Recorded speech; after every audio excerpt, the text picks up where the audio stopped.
Entre el estallido social, el proceso constituyente, la pandemia, han pasado tantas cosas que sin duda hay otras cosas que son igual o tanto más importantes que pareciera que no tienen el protagonismo que se necesita. Lo tuvimos durante el año pasado cuando se hablaba de la COP25 y deberíamos hacer todo lo posible por recobrarlo. Vamos a hablar de cambio climático, de medio ambiente, junto a Manuel Fernández también a propósito del lanzamiento de su libro Chile y el cambio climático, la urgencia de actuar. Manuel Fernández, editor nacional de El Mercurio. ¿Cómo estás? Buenos días.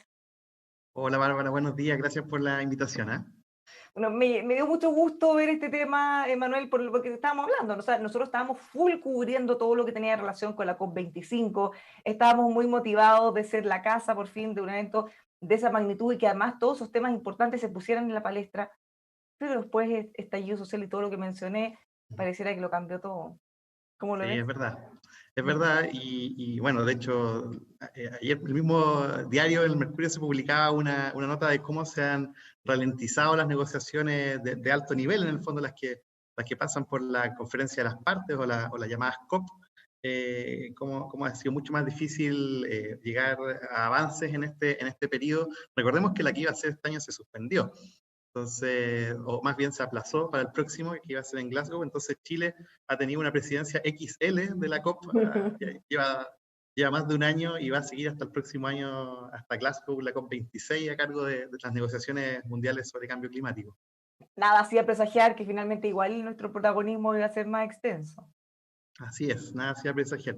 Y bueno, un poco a partir de eso, de todo lo que generó la COP25, cómo trajo el debate a Chile, de ahí surge un poco la idea de este libro, que si me permites mostrarlo aquí. Lo tengo Eh, también. Exacto, ya disponible en las librerías, a través de Amazon, a través de Buscalibre, en todas las plataformas y que cuenta con el apoyo del IP Chile.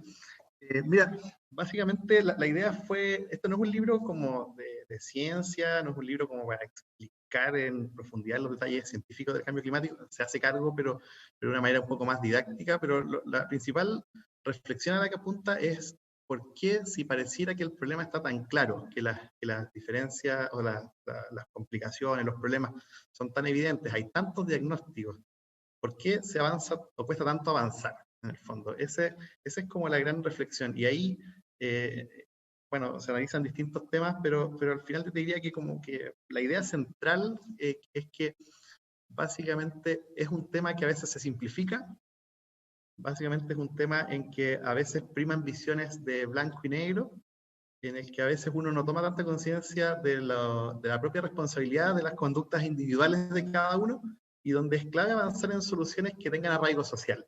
Eso es finalmente lo importante para que estas soluciones finalmente sean efectivas y eficientes a la vez. Ahora, Manuel, esta es una pregunta que quizás pueda sonar como yo creo que llevamos años haciéndola. Si la evidencia científica es tan, pero tan contundente, ¿por qué cuesta tanto hacer los cambios?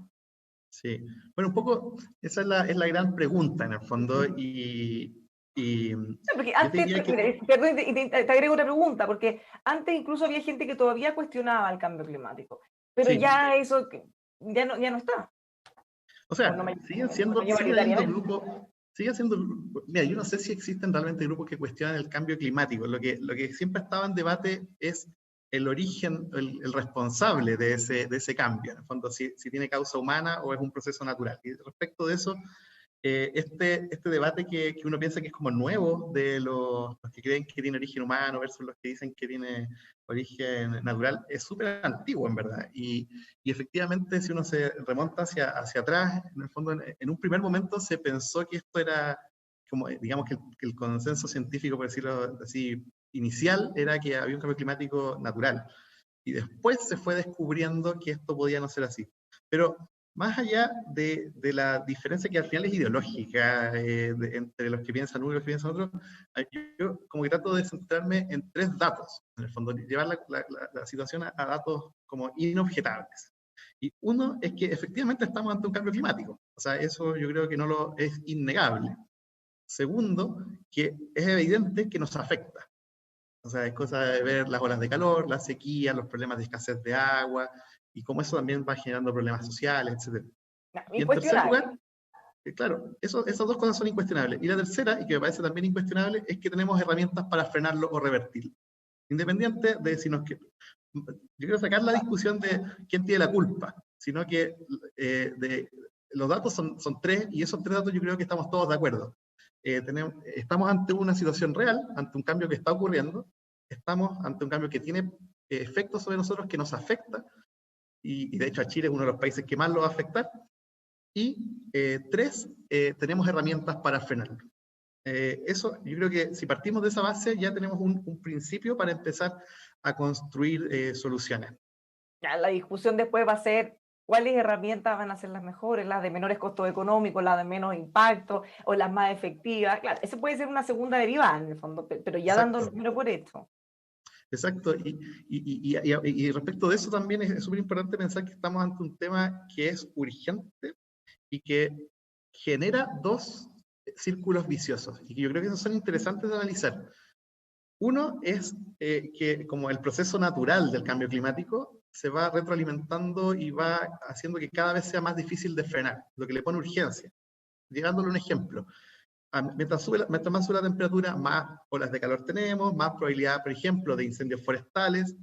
Cuando se quema un bosque, se pierde capacidad de absorber CO2 y se libera CO2 del humo en el fondo, y después no hay quien lo absorba. Y eso va generando que se vaya calentando. Llega un punto, que es lo que ha dicho, alertado la ciencia, que son los 2 grados sobre el promedio de la época preindustrial, que estamos muy cerca de alcanzarlo, en que eso ya es irreversible.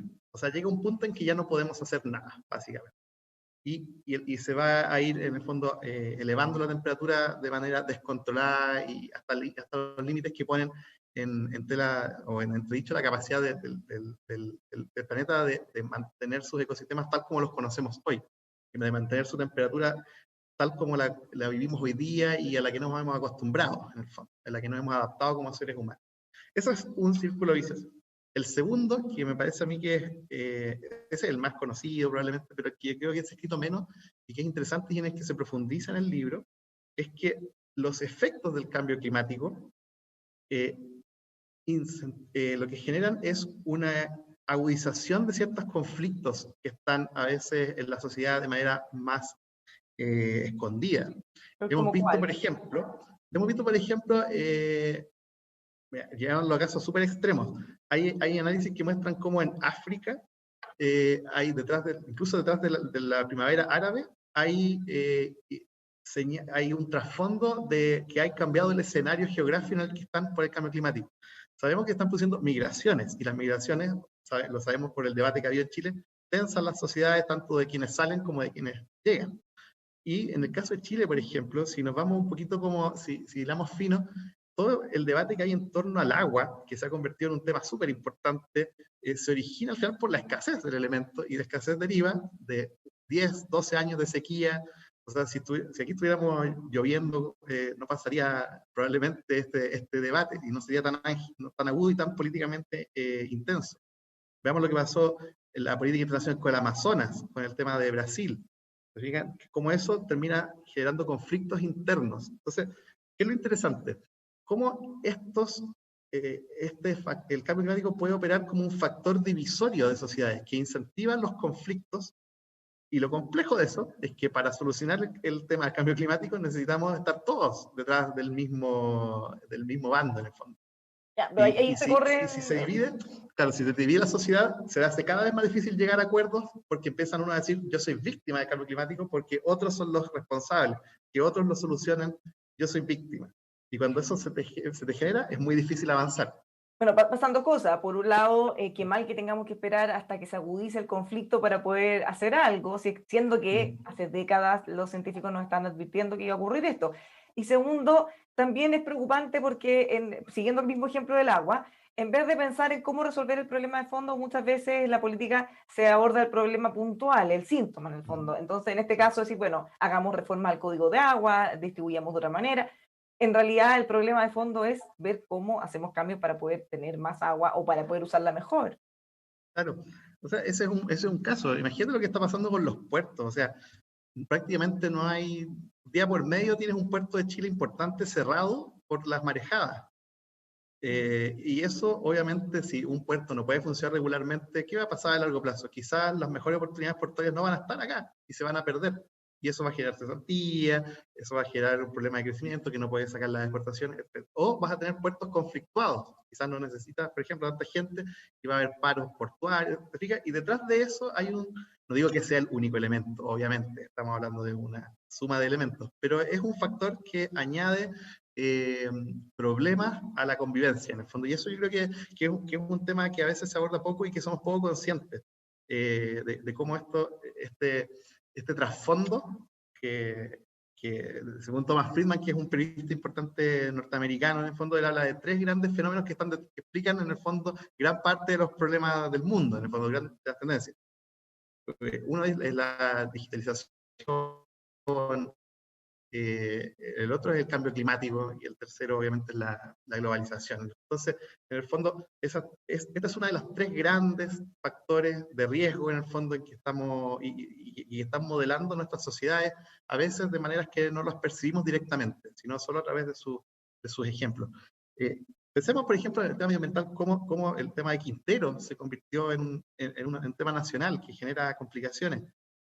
Pensemos cómo en Francia la oposición a Macron ciudadana se genera por una política de impuesto verde. Pensemos en Ecuador, el año pasado también, el levantamiento social por un impuesto al petróleo. En el fondo podrían ser consideradas buenas medidas desde el punto de vista técnico y que contribuyen, pero que no tienen arraigo social. Y eso yo diría que es como el gran tema que se aborda en el libro, en el fondo, de cómo es necesario ir construyendo ese arraigo social, ese acuerdo, para que las medidas que se toman, la gente no las perciba como contra ellas o impuestas, o como que yo estoy pagando el costo de algo que hicieron otros, y todos se sientan parte de la solución, en el fondo todos estén contribuyendo. Hay varias reflexiones sobre eso. De hecho, me llama mucha atención una columna que escribió Maísa Rojas, nuestra climatóloga, que fue la jefa del equipo de científicos de la COP25, que es todavía, y escribió una carta del año pasado al The Guardian en que planteaba eso. O sea, que es súper importante no solamente no ver este tema del medio ambiente, cambio climático, como algo aislado. O sea, esto es algo que es parte de nuestras sociedades, que si uno toma medidas sin velar por el impacto de esas medidas en la gente, sobre todo en la de menos recursos, que es la que está más condicionada al tema de plata, esto puede generar una respuesta en contra de eso, en contra de ese discurso pro medio ambiente. Ahora, en ese sentido, porque tú dices, a todos nos afecta y todos de alguna manera somos agentes, ya sea a favor o en contra. ¿Cómo influye ahí lo que tú llamas en el libro la cultura del no? Sí, ahí, bueno, el libro, para que se entienda, se estructura como en base a 5 grandes frenos a la llegada de acuerdos. Entre ellos está la cultura del no, en el fondo, que es básicamente el fruto de que en general es mucho más fácil aglutinar a la gente en contra de algo que a favor de algo. ¿Ya? Eso está como súper estudiado. Incluso hay estudios que muestran en Twitter que es más fácil que se difunda un mensaje negativo, o sea, o de oposición a algo, que a favor de algo. Y eso es como una realidad. En el fondo cuesta mucho poner a la gente de acuerdo respecto de qué hacemos. Quizás es más fácil ponerlo de acuerdo respecto de qué no hacemos. Pero cuando hay que decir ya hagamos algo, la situación es mucho más compleja. Y se requiere sobre todo, uy, se me apagó la luz aquí, pero requiere sobre todo una mirada... Los efectos del cambio climático están generando efectos insospechados. Se están sintiendo.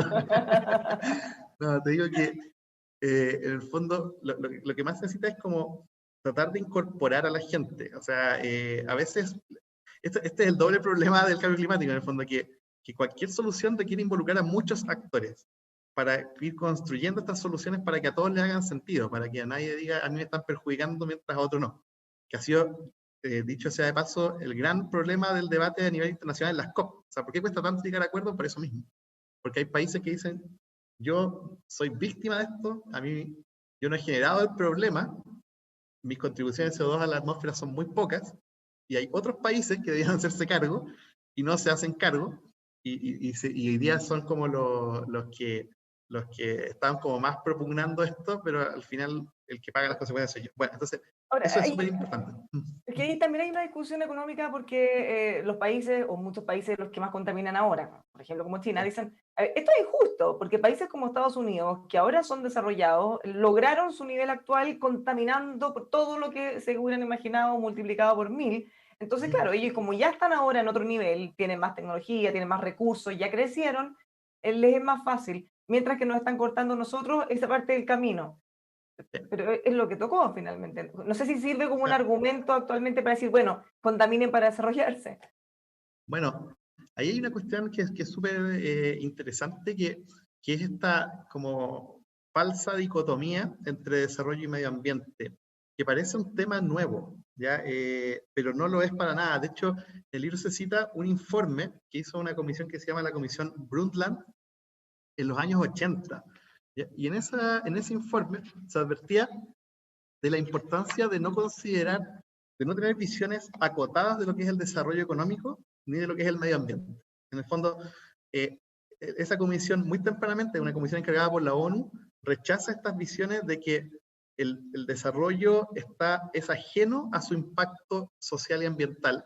Y por otro lado, que el medio ambiente es prácticamente una cosa que no se puede tocar, en el fondo que cualquier cosa que uno haga contra el medio ambiente está mal, digamos. Entonces, lo que ellos dicen es que no existe un buen desarrollo económico sin una mirada medioambiental detrás. En el fondo, ¿qué es el discurso finalmente del desarrollo sostenible?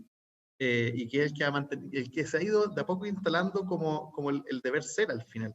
O sea, los países no pueden renunciar al desarrollo económico porque renunciar a eso es renunciar básicamente a la lucha contra la pobreza, no tener herramientas para combatir la desigualdad, etc. O sea, hay que hacer necesariamente crecer la torta y obviamente distribuirla de alguna manera adecuada. Pero Ahora, ese esto, crecimiento no puede ser a costa del medio ambiente. bueno, pero también hay un argumento a favor o distinto respecto a que las tecnologías han cambiado muchísimo. Si hablamos de producción de energía, por ejemplo, las energías renovables no convencionales, antes costaban una fortuna, ahora no, ahora han disminuido muchísimo. Entonces, uno debería poder ir desarrollándose con esas nuevas tecnologías que permiten ser menos contaminantes. Eso es súper importante. En el caso de Chile, por ejemplo, del total de emisiones de CO2 que contribuye, entre comillas, al cambio climático, provienen de la energía, en el fondo, de los combustibles que consumimos para encender las luces, para manejar hacia las casas, etcétera, para viajar. El 78% al año 2018 era de la huella de carbono de Chile era de origen energético. Lo interesante es que como que uno de los grandes problemas para combatir eso ha sido siempre el alto precio del petróleo, o sea, perdón, el bajo precio del petróleo.